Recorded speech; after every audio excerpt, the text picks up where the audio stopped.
How did I get into graduate school with full funding?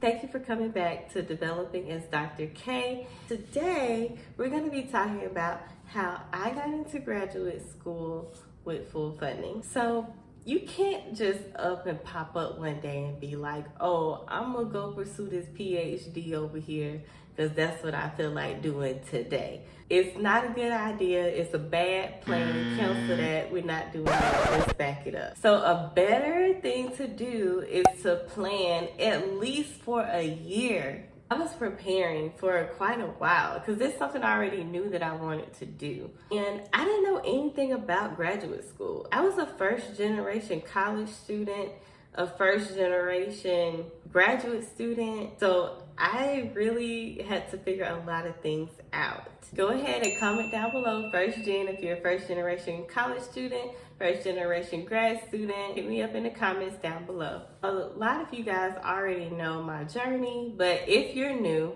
I attended Spelman College in undergrad, and I was a part of a dual degree program at Spelman. This program, you earn 2 degrees at the same time. My first degree was in computer science. The second one was with the partner institution, Auburn University, where I earned a degree in computer engineering. And now I'm getting my PhD at the University of Illinois at Chicago. My major is computer engineering. My research is in machine learning, justice, bias, ethics, things like that. I first thought about going to graduate school when I found out that computer science was only software engineering. And I kind of wanted to know all sides of computing, the hardware side, the software side, everything that I could know about computers. So I decided that I was going to go to graduate school and study computer engineering so I could learn all about it. But then like I said, went to Spelman and did the dual degree part. I found out about both sides of computing that way through the dual degree part. But during my junior year at Spelman, I went to a NSF conference. Shout out to you if you are from my home region, Region 3. We stay 3 ready. Shout out to you if you are part of Region 4, my current region, 4 solid for life. I love my NSF family. So anyway, I went to a NSF convention, and at this NSF convention, there was a guy from Google who was talking about all these facial recognition tools that were out there basically classifying Black people as gorillas. And we all know the historical context of Black people being associated with monkeys and gorillas and animals. The social justice person in me got lit up, and I knew that that's what I wanted to study in graduate school. Justice and machines viewing marginalized people properly. After that, I knew that I was still going to go to grad school so that I could look deeper into those things. And I started talking to my mentors about it. Spelman was really, really great at connecting us with people who were super bomb in their field and who were ultimately pioneers. Most of the people who taught me in computer science were first. I was educated by the first Black woman to receive a PhD in computer science from Georgia Tech, Northwestern, the second Black woman to get a PhD in computer science from Georgia Tech. All these great pioneers, right? And because of that, I had already been connected with them and had been able to speak with them about my ambitions and my goals. And they were able to give me the real, just tell me how graduate school is. When I went to Auburn, there was a Spelman professor who had also transferred from teaching at Spelman to teaching at Auburn. So I was able to lean on her, also continue to meet people in her network, conduct research with her, and conduct research with other Black professors at Auburn. Even though there weren't that many, especially in my department, I sought them out and was very intentional about connecting with them about graduate school. And they became mentors as well because they understood my interests and they understood what I wanted to do. So find mentors and be very clear with them about what your goals are for graduate school. Then they're able to connect you with opportunities such as fellowships, which is what I'll talk about coming up, and connects you with other professors in the field who are leaders and doing things that you want to do. And after you talk with these professors and mentors and people that they connect you with, my next great piece of advice would be to truly make a decision about if this is something you want to do or not. You have to ask your mentors those hard questions that are going to help you to really understand, is this something I really want to do, or is it just something that sounds good? Because getting your doctorate, it's not worth the letters. It's just not. It's too hard. It's too hard. It takes too much time. It's just not worth the letters. You need to decide, am I going to put in work and get this doctorate or not? If you decide that you are going to put in work, then it's time for the next step. I would start studying for the GRE. There's not really much studying you can do other than studying the methods, right? You're trying to figure out how to take the test. The GRE does have 2 free practice exams, and there are so many free books. Your school probably has old books laying around. If you are a minority, then your minority office probably has some GRE books around. Even online, there are so many great resources on YouTube where they go through the GRE exam. Magoosh has really good stuff. There are podcasts that go through the different words, and you can listen to them while you're driving. It's probably words that you don't know, but if you happen to be great at Latin or one of the base languages and can kind of formulate the words, that'll be really good. So there's not really like enough studying that you can do, but you might as well study what you can, right? So I highly recommend reaching out to whoever your graduate coordinators are. If your school has a graduate school, reach out to whoever the general admission people are and ask them, what resources do you have for undergrad, so that we can learn a little bit more about the graduate school process, and they'll start sending you different things. Also, big tip, libraries. Libraries are a major key that we forget about. Libraries have free books, including GRE books. Now, if you happen to want to take the LSAT or the MCAT, they also have those books that you can rent out. Now, since COVID, a lot of schools haven't been requiring the GRE.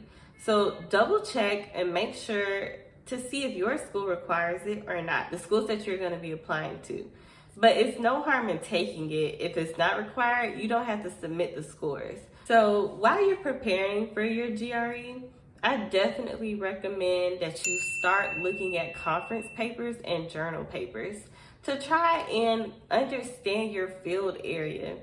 This is also really, really great to find professors that you would like to work with in the future. In academia, it's highly discouraged that you stay at your institution, the institution that you go to for undergrad. So to find professors outside who are working on your area, but to also be really familiar with their work, it's really good to look at conference papers and journal papers. And then reaching out to people that I really was interested in their research and thought that I would be a good fit. So I would reach out to them and, express my interest and see kind of where their head is about students and if they're taking people in their lab. So this is also kind of a way to tap them for funding. To try to understand if a professor has funding, then you can say, is there room in your lab for another student? They should know what that means. They will tell you that they don't have room for another student, or that you should apply in a different year or something like that, to let you know that they are looking, that they do have room. But you can just say, do you have room in your lab for new students? Are you taking new students? But you can also just be very blunt with them and ask them, will you be able to support me for the next 5 years or 6 years? It's not atypical for someone interviewing for a grad lab to make sure that the professor is going to have some funding for them when they join the lab. At some point in between this process, it would be really good to reach out to other people who have recently graduated and people who are currently a part of different labs to kind of understand how their graduate school experience was.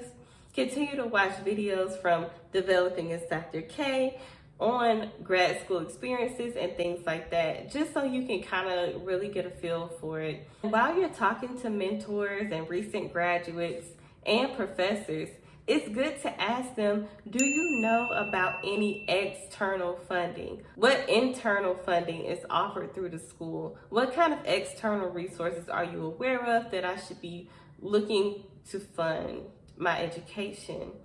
Even if you are fully funded by a lab, it's very nice and feels very much securing to have outside funding. I was very proactive in looking for fellowships, and I let my advisor know that while I was interviewing with him, that I really wanted to make sure that I had my own funding as well. Not all funding is stackable funding, meaning not all funding is funding that can be applied on top of each other. So $20,000 here, $30,000 there, $50,000 there. Okay, maybe you don't get $100,000, right? Maybe you get $65,000.